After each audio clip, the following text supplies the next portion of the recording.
ಬಿಡು ಚೆನ್ನಿ, ನನ್ಗೆ ಇದನ್ನೆಲ್ಲ ಯಾರ ಹತ್ರ ಹೇಳ್ಕೋಬೇಕು ಅಂತಾನೆ ಗೊತ್ತಾಗ್ಲಿಲ್ಲ. ಅದಕ್ಕೆ ನಿನಗೆ ಫೋನ್ ಮಾಡಿದ್ದು. ಮಾತಾಡಿದ್ಮೇಲೆ ಸ್ವಲ್ಪ ಸಮಾಧಾನ ಆಯ್ತು ನೋಡಿ.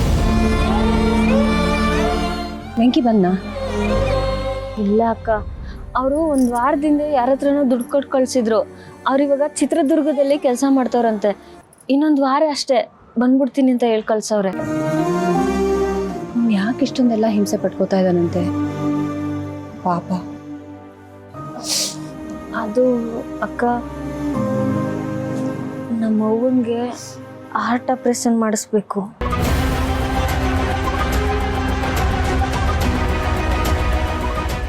ಅದಕ್ಕೆ ಶಾನೆ ದುಡ್ಡು ಖರ್ಚಾಯ್ತದೆ ಅಂತ ಡಾಕ್ಟ್ರ್ ಹೇಳೋರೆ. ಅದಕ್ಕೆ ಅದನ್ನ ಹೆಂಗಾರ ಮಾಡಿ ಹೊಂದಿಸ್ಬೇಕು ಅಂತ ಇವ್ರು ಶಾನೆ ಕಷ್ಟಪಟ್ಟು ಕೆಲಸ ಮಾಡ್ತವ್ರೆ. ನಂಗೆ ಏನು ಹೇಳಬೇಕು ಅಂತಾನೆ ಗೊತ್ತಾಗ್ತಾ ಇಲ್ಲ ಚಂದು. ಪಾಪ ನಮ್ಮ ವೆಂಕಿ ಎಷ್ಟು ಜವಾಬ್ದಾರಿ ಇದೆ ನೋಡು. ಹೊಟ್ಟೆನಲ್ಲಿ ಹುಟ್ಟದೇ ಇದ್ರು ಹೊಟ್ಟೆಲಿ ಹುಟ್ಟಿದವ್ರಿಗಿಂತ ಹೆಚ್ಚಾಗಿ ಜವಾಬ್ದಾರಿಯಿಂದ ನೋಡ್ಕೊತಾ ಇದ್ದಾನೆ. ನಮ್ಮನೇಲೂ ಇದ್ದಾರೆ. ಹೆತ್ತ ಅಪ್ಪ ಅಮ್ಮನೇ ದೂರ ಮಾಡು. ಯಾವಾಗ ನೋಡಿದ್ರು ಸಣ್ಣ ಬುದ್ಧಿನ ತೋರಿಸ್ತಾ ಇರ್ತಾರೆ.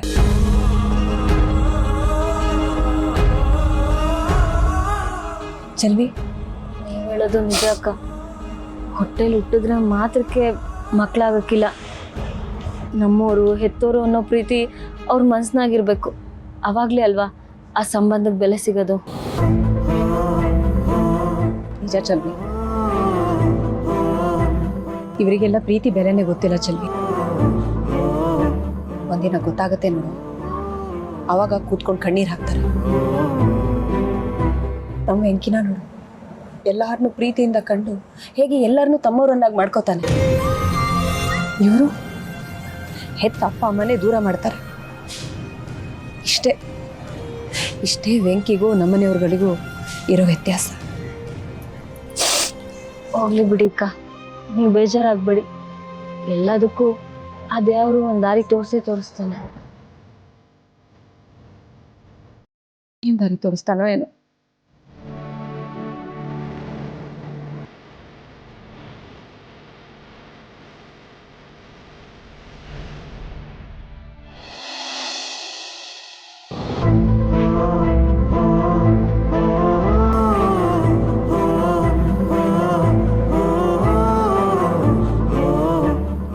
ಅಪ್ಪ, ಯಾಕಿಲ್ಲ ಒಬ್ಬರೇ ಕೂತಿದ್ದೀರಾ? ಬನ್ನಿ, ಅಲ್ಲ ಎಲ್ರು ಮಾತಾಡ್ತಿಲ್ಲ. ಬೇಡ ಮಗಳೇ, ಇನ್ನು ಮುಂದೆ ನಾನು ಹೇಗಿದ್ರೂ ಒಂಟಿಯಾಗಿರ್ಬೇಕಲ್ವಾ, ಅದನ್ನ ಈಗಿಂದಲೇ ಅಭ್ಯಾಸ ಮಾಡ್ಕೋತಾ ಇದ್ದೀನಿ. ಯಾಕಪ್ಪ ಹೀಗೆಲ್ಲ ಮಾತಾಡ್ತಿದ್ದೀರಾ? ನೀವು ಯಾಕೆ ಇದಕ್ಕೆಲ್ಲ ಒಪ್ಕೊಂಡ್ರಿ? ನೀವು ಅಮ್ಮ ಬೇರೆ ಬೇರೆ ಇರೋಕ್ಕಾಗುತ್ತಾ ಹೇಳು? ನಾನು ಇದನ್ನು ಒಪ್ಪಲ್ಲಪ್ಪ. ಅವ್ರ ಸ್ವಾರ್ಥಕ್ಕೋಸ್ಕರ ನಿಮ್ಮನ್ನು ಬೇರೆ ಬೇರೆ ಮಾಡ್ತಿರೋದು ನನಗೆ ಸರಿ ಕಾಣಿಸ್ತಿಲ್ಲ. ನಾನು ಈಗಲೇ ಹೋಗಿ ಕೇಳ್ತೀನಿ. ಬೇಡ ಮಗಳೇ, ನೋಡು, ಎಲ್ಲ ಗೃಹ ಪ್ರವೇಶದಲ್ಲಿ ಖುಷಿಯಾಗಿದ್ದಾರೆ. ನೀನೋಗಿ ಈ ಮಾತನ್ನಾಡಿದ್ರೆ ಅದು ಬೇರೆ ಅರ್ಥ ಬರುತ್ತೆ. ಬೀಗರು ತಪ್ಪು ತಿಳ್ಕೊಳ್ತಾರಮ್ಮ. ಬೇಡ ಮಗಳೇ. ಹೆತ್ತವ್ರನ್ನ ಬೇರೆ ಬೇರೆ ಮಾಡೋದು ನೋಡ್ತಿರೋರು ಸಂತೋಷ ಹೇಗೆ ಪಡ್ತಾರಪ್ಪ? ನೀವು ಹೇಗೆ ಇದನ್ನೆಲ್ಲ ಸಹಿಸ್ಕೊಂಡಿದ್ದೀರಾ? ನನಗೆ ಆಯ್ಕೆ ಇದೆಯೇನಮ್ಮ. ಒಂಥರ ಕಾಲಚಕ್ರಕ್ಕೆ ಸಿಕ್ಕಿಬಿಟ್ಟಿದ್ದೀನಿ. ಅದು ಎಲ್ಲಿ ತಗೊಂಡೋಗಿ ನಿಲ್ಸುತ್ತೋ ಅಲ್ಲಿ ತನಕ ನಾನು ಹೋಗ್ತಾ ಇರಬೇಕು.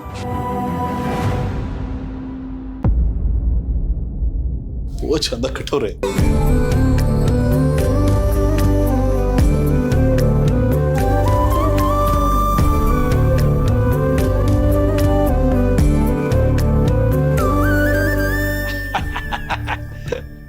ಚಂದಾಗದೆ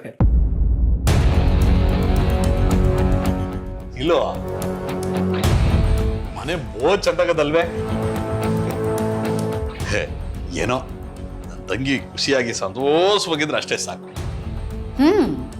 ಹೌದು ರೀ. ನಿಮಗೆ ಊರಲ್ಲಿರೋರೆಲ್ಲ ಖುಷಿಯಾಗಿರ್ಲಿ, ಚೆನ್ನಾಗಿರ್ಲಿ ಅಂತ ಯಾವಾಗ್ಲೂ ಅನ್ಸ್ತಿರುತ್ತೆ. ಅದೇ ನೀವು ಕಟ್ಕೊಂಡು ಹೆಂಡತಿ ಖುಷಿಯಾಗಿದ್ದಾಳ, ಅವಳು ಸಂತೋಷವಾಗಿರ್ಬೇಕು ಅಂತ ಯಾವತ್ತಾದ್ರೂ ನಿಮ್ಮ ಮನ್ಸಿಗೆ ಬಂದಿದ್ಯಾ? ಮನೇನಾ ನಮಗೆ ಅಂತ ಹೇಳ್ಬಿಟ್ಟು ನಿಮ್ಮ ತಂಗಿಗೆ ಕೊಟ್ಟಿದಾರಲ್ಲ, ಇದ್ರ ಬಗ್ಗೆ ಕೇಳೋ ಧೈರ್ಯ ನಿಮ್ಗಿದ್ಯಾ? ಇಲ್ಲೋ, ಯಾಕಮ್ಮಿ ಹಿಂಗಾಡ್ತೀಯ? ನಮ್ಗೆ ಅಲ್ಲೇ ಅಷ್ಟೊಂದು ದೊಡ್ಡ ಮನೆ ಇಲ್ವೇ?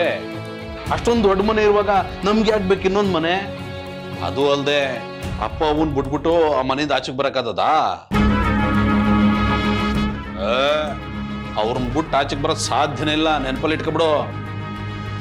ಚೆನ್ನಾಗಿ ಗೊತ್ತು ರೀ, ಇದೆಲ್ಲ ಯಾವತ್ತಿಗೂ ನಿಮ್ಮಿಂದ ಸಾಧ್ಯ ಇಲ್ಲ ಅಂತ. ನಿಮಗೇನಿದ್ರು ನಿಮ್ಮ ಅಪ್ಪ ಹೇಳ್ದಂಗೆ ಕೇಳ್ಕೊಂಡಿರೋದೇ ಸಾಧ್ಯ ಅಷ್ಟೇ. ಅಲ್ಲ ರೀ, ನಿಮ್ಮ ತಂಗಿನ ನೋಡಿದ್ರ? ಇಡೀ ಮನೆ ಅವಳ್ದೇ ಅನ್ನೋ ಹಾಗೆ ಹೇಗೆ ಓಡಾಡ್ತಾ ಇದ್ದಾಳೆ. ಒಂದೇ ಒಂದ್ಸಲ ಬಾಯಿ ಮಾತ್ಗಾದ್ರು ಈ ಮನೇನ ನಮ್ಮ ಅಣ್ಣ ಮತ್ತೆ ಅತ್ತಿಗೆಗೆ ಅಂತ ಕೊಟ್ಟಿದ್ದು ಈಗ ನಮಗೆ ಕೊಟ್ಟಿದ್ದಾರೆ ಅಂತ ಬಂತ ಅವಳ ಬಾಯಲ್ಲಿ? ಇಲ್ಲ. ಹೋಗ್ಲಿ ಬಿಡಮ್ಮಿ, ಇದು ಅವಳದೇ ಮನೆ ಅನ್ನೋದು ಒಂಚೂರು ನೆನಪಿರ್ಲಿ. ನೆನಪಿದೆ ರೀ, ನನಗೆ ಚೆನ್ನಾಗಿ ನೆನಪಿದೆ.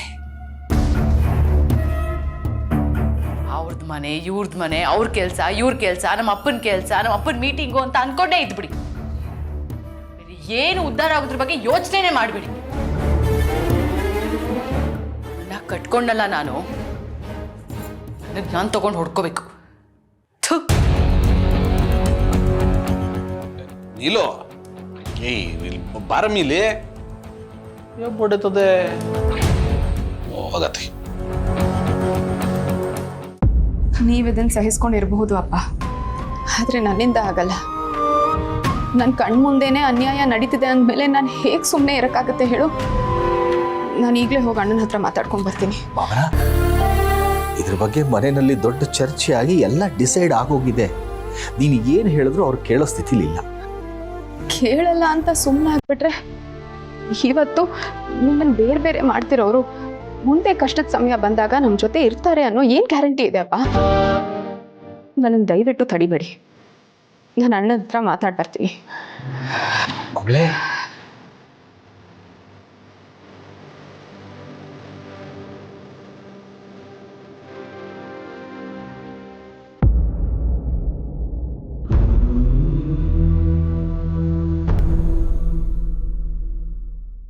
ವೆಂಕಿ, ನೀನು ಕೂತ್ಬಿಟ್ರೆ ಹೆಂಗೋ? ನಿನ್ನ ಕೋರ್ಟಿಗೆ ಕರ್ಕೊಂಡು ಹೋಗ್ತಾರೆ ಕಣೋ. ಅಷ್ಟರೊಳಗೆ ಒಬ್ಬ ಲಾಯರ್ನ ಹಿಡಿದು ಇಲ್ಲಿಂದ ಹೋಗೋ ಪ್ರಯತ್ನ ಮಾಡು. ಇಲ್ಲ ಅಂದರೆ ಇದೇ ಕಂಬಿಲಿ ಇರಬೇಕಾಗುತ್ತೆ. ಎಷ್ಟು ದಿನ ಅಂತ ಇಲ್ಲೇ ಕೊಳಿತೀಯೋ? ನೀನೇನು ಮಾತಾಡದೇ ಇದ್ರೆ ಸಾಯ ತನಕ ಇಲ್ಲೇ ಇರಬೇಕಾಗತ್ತೆ ಕಣೋ. ನೋಡು, ನಿನ್ನ ಅಡ್ರೆಸ್ ಆರೋ ಕೊಡು. ಇಲ್ಲಿಂದ ಬಿಡುಗಡೆಯಾಗಿ ಹೋಗ್ತಾರಲ್ಲ ಅವ್ರಿಗೆಲ್ಲಾರು ಕೊಟ್ಟು ಕಳಿಸಿ ನೀನು ಇಂಥ ಕಡೆ ಇದೆಯಾ ಅನ್ನೋದು ನಿಮ್ಮ ಮನೆಗಾರು ಗೊತ್ತಾಗ ಮಾಡಿ ಅವ್ರಾರ ಬಂದು ನೀನು ನೋಡಬೇಕು. ಆ ಥರ ನಾನು ಮಾಡ್ಕೊಡ್ತೀನಿ.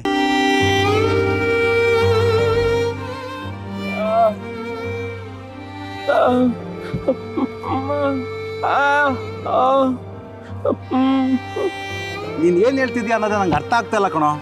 ಒಂದು ಇದ್ರೆಲ್ಲ ಬರ್ಕೊಡೋ ನನಗೆ. ಇಂಕಿ, ನೀನು ನೋಡೋಕ್ಕಾಗ್ತಿಲ್ಲ ಕಣೋ. ಏನಾದರೂ ಒಂದು ಸಹಾಯ ಮಾಡೋಣ ಅಂದರೆ ಅದು ಮಾಡೋಕ್ಕಾಗ್ತಾ ಇಲ್ಲ.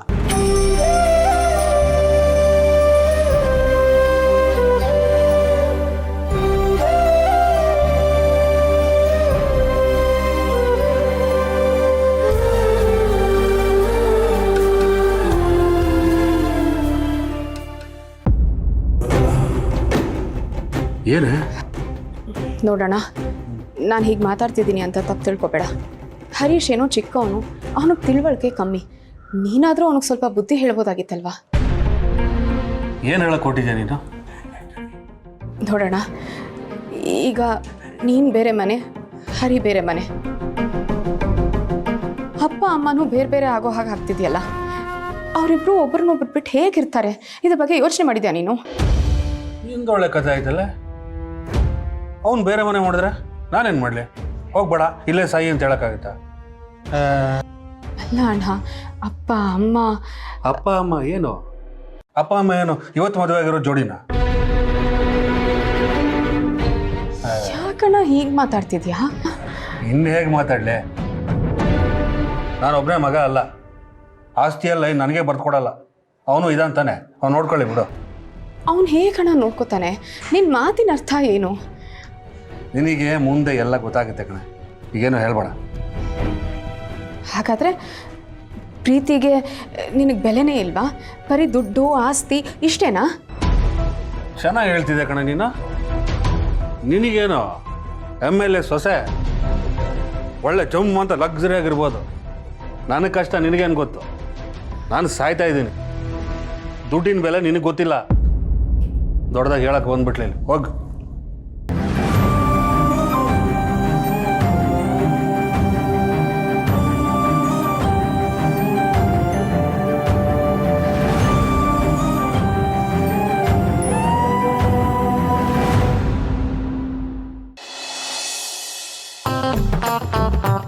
ಹರೀಶಾ, ಒಳ್ಳೆ ಚಾಯ್ಸ್ ಮಾಡಿದೆ ಕಣ ನೀನು. ಅಮ್ಮನ್ನ ಕರ್ಕೊಂಬರೋದಕ್ಕೆ ಒಪ್ಕೊಂಡೆ. ಆದರೆ ಈ ಅಪ್ಪ ನೋಡ್ಕೊಳ್ಳೋದು ಸ್ವಲ್ಪ ಕಷ್ಟನೇ ಕಣ.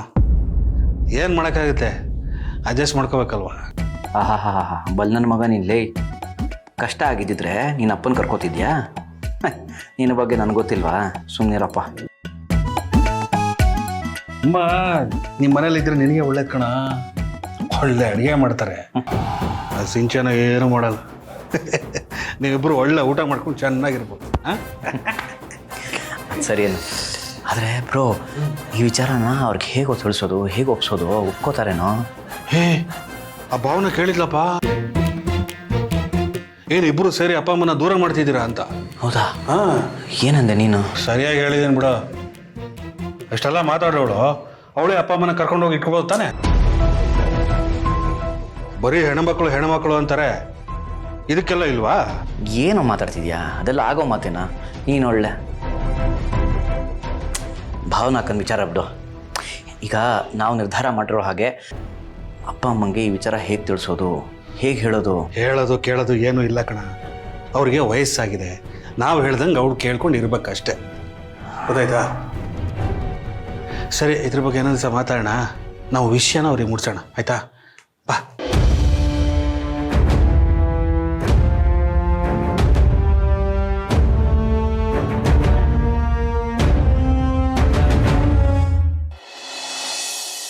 ಅಪ್ಪ, ಅಣ್ಣ ಯಾಕೋ ಮಾತು ಕೇಳೋಕ್ಕೆ ತಯಾರಿಲ್ಲ. ಯಾಕೆ ಹೀಗೆ ಆಡ್ತಿದ್ದಾನೆ? ನಂಗೆ ಗೊತ್ತಿತ್ತು ಮಗಳೇ, ಅದಕ್ಕೆ ಬೇಡಮ್ಮ ಅಂತ ಹೇಳಿದ್ದು. ಈಗ ಹೋಗಿ ಇದನ್ನೆಲ್ಲ ಮಾತಾಡಿ ನೀನು ಅನ್ನಿಸ್ಕೊಂಡು ಬಂದ್ಯಾ? ಅವನಿಗೆ ಏನು ಹೇಳಿದ್ರು ಕೇಳೋ ಮನಸ್ಥಿತಿನೇ ಇಲ್ಲ.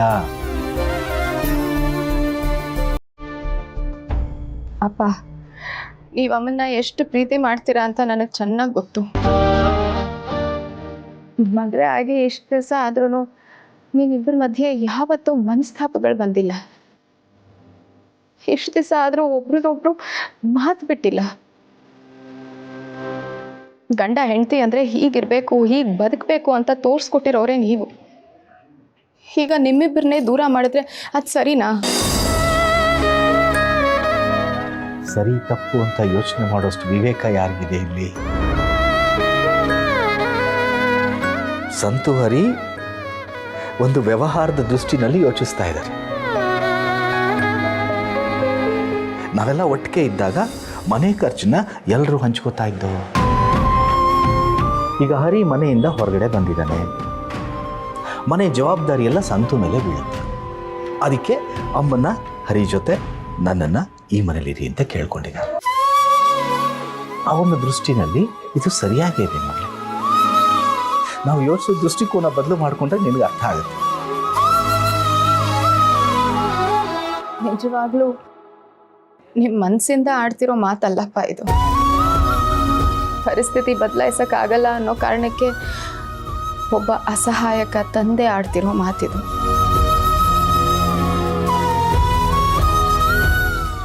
ಯಾಕಪ್ಪ ನಿಮ್ಮ ಮನಸ್ಸನ್ನ ಇಷ್ಟು ಗಟ್ಟಿ ಮಾಡ್ಕೊಂಡಿದ್ದೀರಾ? ನೀವು ಮುಂಚೆ ಹೀಗಿರ್ಲಿಲ್ವಲ್ಲ, ಯಾಕೆ ಬದಲಾದ್ರಿ? ಬದಲಾವಣೆ ಜಗದ ನಿಯಮ ಮಗಳೇ, ಬದಲಾಗಲೇಬೇಕು. ಇಲ್ಲ ಅಂದ್ರೆ ಪರಿಸ್ಥಿತಿ ನಮ್ಮನ್ನ ಹಿಂದಕ್ಕೆ ತಳ್ಳಿಬಿಡುತ್ತೆ.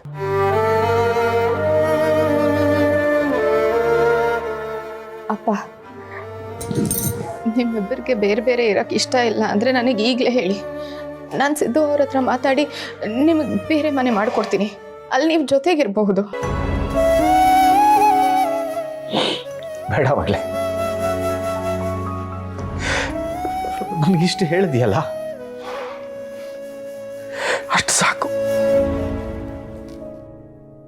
ನನ್ನ ಎಲ್ಲ ಕಷ್ಟ ಕಾಲದಲ್ಲೂ ನನಗಾಗಿರೋರೆ ನೀವು ಹೆಣ್ಮಕ್ಳು. ಈಗ ಜಾನು ಇಲ್ಲ, ನೀನೊಬ್ಳಿದ್ಯಾ. ನೋಡು, ನೀನು ಇದರಲ್ಲಿ ಹೆಚ್ಚು ತಲೆ ಹಾಕಿದ್ರೆ ಸಂತು ನಮ್ಮಿಂದ ಇನ್ನೂ ದೂರ ಮಾಡಿಬಿಡ್ತಾನೆ ಮಗಳೇ.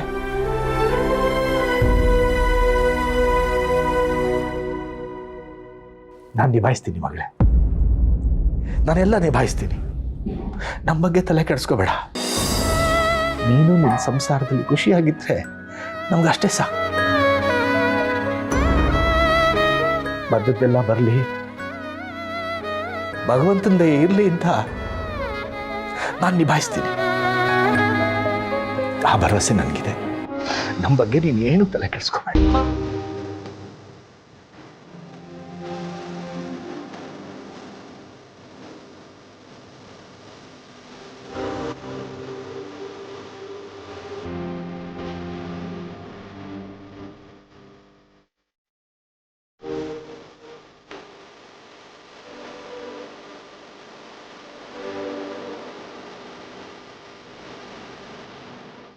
ಯಾಕೆ ಕಂದ ಕೈಗೊಂದು ಬಳೆ ಹಾಕೋ ಬರ್ದೇನೆ ಪೂಜೆ ದಿನ? ಮರ್ತೋಯ್ತಮ್ಮ ಕೆಲ್ಸದಲ್ಲಿ. ಸಿಂಚು, ಇವಾಗ ನೀನು ಖುಷಿನಾ? ಥ್ಯಾಂಕ್ ಯು ಅಮ್ಮ, ಥ್ಯಾಂಕ್ ಯು ಸೋ ಮಚ್. ಇದಕ್ಕೆಲ್ಲ ನೀನೇ ಕಾರಣ ಅಮ್ಮ. I love you. ಸಿಂಚು, ನೀನು ಖುಷಿಯಾಗಿರೋದೇ ಕಡೆ ನಮಗೆ ಬೇಕಾಗಿರೋದು. ನೋಡು, ಮನೆ ದೊಡ್ಡದು, ಕ್ಲೀನಾಗಿ ಇಟ್ಕೋಬೇಕು. ಅಮ್ಮ, ಅದ್ರ ಬಗ್ಗೆ ನೀನು ಯೋಚನೆ ಮಾಡಬೇಡ. ನಮ್ಮತ್ತೆ ಅದರಲ್ಲಿ ಎತ್ತಿದ ಕೈ ಅಂತ ಹೇಳ್ಬೋದು. ಸಿಂಚು, ನಿಮ್ಮ ಅತ್ತೆ ದೊಡ್ಡವ್ರ ಕಣೆ, ಅವ್ರನ್ನ ಚೆನ್ನಾಗಿ ನೋಡ್ಕೊ. ನಿನಗೂ ಒಬ್ರು ಮನೇಲಿ ದೊಡ್ಡವರಿದ್ರೆ ನಿನಗೆ ಗೊತ್ತಿದ್ದು ಗೊತ್ತಿಲ್ಲದೆ ಇರೋದನ್ನೆಲ್ಲ ಕಲ್ತ್ಕೋಬೋದು. ನಾಳೆ ನಿನಗೆ ಮಕ್ಕಳಾದ್ರೆ ಆ ಮಕ್ಳಿಗೂ ಅಜ್ಜಿ ಅಂತ ಒಬ್ರು ಮನೇಲಿ ಇರ್ತಾರೆ. ಏನು ಹೇಳು ಸಿಂಚು, ಅವ್ರು ನಿನ್ನ ಜೊತೆಲಿ ಇರ್ತಾರೆ ಅಂದಲ್ಲ, ನನಗೆ ಸಮಾಧಾನ ಆಗ್ತಾ ಇದೆ. ಇರು, ನಿಮ್ಮಪ್ಪ ಏನು ಮಾಡ್ತಾ ಇದ್ದಾರೆ ಅಂತ ನೋಡ್ಕೊಂಡು ಬರ್ತೀನಿ.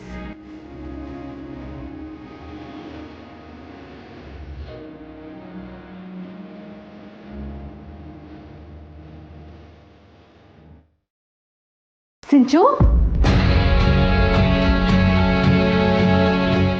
ಮನೆ ಎಷ್ಟು ಚೆನ್ನಾಗಿದೆ ಅಲ್ವಾ ಸಿಂಚನ? ಕಂಗ್ರ್ಯಾಚುಲೇಷನ್ಸ್. ಥ್ಯಾಂಕ್ ಯು ಅದಕ್ಕೆ. ಅಂತೂ ಇಂತೂ ಹೊಸ ಮನೆಗೆ ಬಂದ್ಬಿಟ್ಟೆ. ಓಹೋ, ಇವ್ರಿಗೆ ತುಂಬಾ ಸಿಟ್ಟು ಬಂದಿರೋ ಹಾಗಿದೆ. ಈಗ ನೀವಿಬ್ಬರು ಗಂಡ ಹೆಂಡತಿರೇ ಸೇರ್ಕೊಂಡು ಇಡೀ ಜೀವನ ಪೂರ್ತಿ ದುಡ್ದಿದ್ರು ಇಂಥ ಜಾಗದಲ್ಲಿ ಒಂದು ಸೈಟು, ಇಂಥ ಒಂದು ಮನೆನ ಮಾಡ್ಕೊಳಕ್ ಆಗ್ತಿತ್ತೋ ಇಲ್ವೋ? ಏನೋ ಮಾವ ನಮಗ್ ಕೊಡ್ಬೇಕು ಅಂತ ಅನ್ಕೊಂಡಿದ್ದ ಮನೆನ ಮಗಳು ಚೆನ್ನಾಗಿರ್ಲಿ ಅಂತ ಇದನ್ನ ನಿನಗೂ ನಿನ್ ಗಂಡಂಗೂ ಕೊಟ್ಟಿದ್ದಾರೆ. ನೋಡು, ಇಲ್ಲಿ ನೀನು ನಿನ್ ಗಂಡ ಇಬ್ರೇ ಎಷ್ಟು ಜಾಲಿಯಾಗಿ ಎಷ್ಟು ಆರಾಮಾಗಿರ್ಬೋದು. ಇಲ್ಲ ಅಂತಿದ್ರೆ ನೀವಿಬ್ರು ಅದೇ ಚಿಕ್ಕ ಬಾಡಿಗೆ ಮನೆಯಲ್ಲಿ ಎಲ್ಲರ ಮಧ್ಯೆ ಇರಬೇಕಾಗಿತ್ತು. ಜೊತೆಗೆ ಇಲ್ಲಿ ನಿನಗೆ ಯಾವ ಹೊರ್ಗಿತಿ ಕಾಟನೂ ಇಲ್ಲ, ಜಗಳಗಳಾಗೋ ಮಾತೇ ಇಲ್ಲ. ನೀವಿಬ್ರೇ ಫುಲ್ ಆರಾಮಾಗಿ ಎಂಜಾಯ್ ಮಾಡ್ಕೊಂಡಿರ್ಬೋದು. ಅತ್ತಿಗೆ, ನಮ್ಮಪ್ಪ ನನಗಲ್ದೆ ಯಾರಿಗೆ ಕೊಡಬೇಕಾಗಿತ್ತು ಹೇಳಿ? ಅಷ್ಟಕ್ಕೂ ಈ ಮನೆಗೆ ನಾನು ಹರೀಶ್ ಇಬ್ಬರೇ ಬಂದಿಲ್ಲ, ನಮ್ಮ ಅತ್ತೆನೂ ಕರ್ಕೊಂಡು ಬರ್ತಾ ಇದ್ದೀವಿ ಅಲ್ವಾ? ಅದೇ ಮತ್ತೆ ಎಂಥ ಒಳ್ಳೆ ಪ್ಲಾನ್ ಮಾಡಿದ್ಯಾ ಸಿಂಚು ನೀನು. ಅಲ್ಲ, ನಿಮ್ಮ ಅತ್ತೆನೇ ಇಲ್ಲಿ ಕರ್ಕೊಂಬಂದ್ಬಿಟ್ರೆ ಈ ಅಡುಗೆ ಕೆಲಸ, ಮನೆ ಕೆಲಸ ಪ್ರತಿಯೊಂದನ್ನು ಅವರೇ ಮಾಡಿ ಮುಗಿಸ್ಬಿಡ್ತಾರೆ. ಯಾರನ್ನು ಕೆಲ್ಸಕ್ಕೆ ಇಟ್ಕೊಂಡು ಅವ್ರಿಗೆ ದುಡ್ಡು ಕೊಡೋ ಅವಶ್ಯಕತೆನೂ ಇರಲ್ಲ. ಎಲ್ಲ ನಿಮ್ಮ ಅತ್ತೆನೇ ಮಾಡಿ ಮುಗಿಸ್ಬಿಡ್ತಾರೆ. ನೀನು ನಿನ್ನ ಗಂಡ ಇಬ್ರು ಲವ್ ಬರ್ಡ್ಸ್ ಥರ ಆರಾಮಾಗಿರ್ಬೋದು. ಎಷ್ಟೊತ್ತಿಗೆ ಬೇಕಾದರೂ ಹೇಳ್ಬೋದು, ಎಲ್ಲಿಗೆ ಬೇಕಾದರೂ ಹೋಗ್ಬೋದು, ರಾತ್ರಿ ಎಷ್ಟು ಲೇಟಾಗಿ ಬೇಕಾದರೂ ಮನೆಗೆ ಬರ್ಬೋದು ಅಲ್ವಾ? ಅದಕ್ಕೆ ಏನೂ ಅಂದ್ಕೊಳ್ಬೇಡಿ, ಮನೆಗೆ ಗೆಸ್ಟ್ ತುಂಬ ಬಂದಿದ್ದಾರೆ, ಅವರೆಲ್ಲ ವಿಚಾರಿಸ್ಕೊಳ್ಬೇಕು, ಆಮೇಲೆ ಮಾತಾಡೋಣ.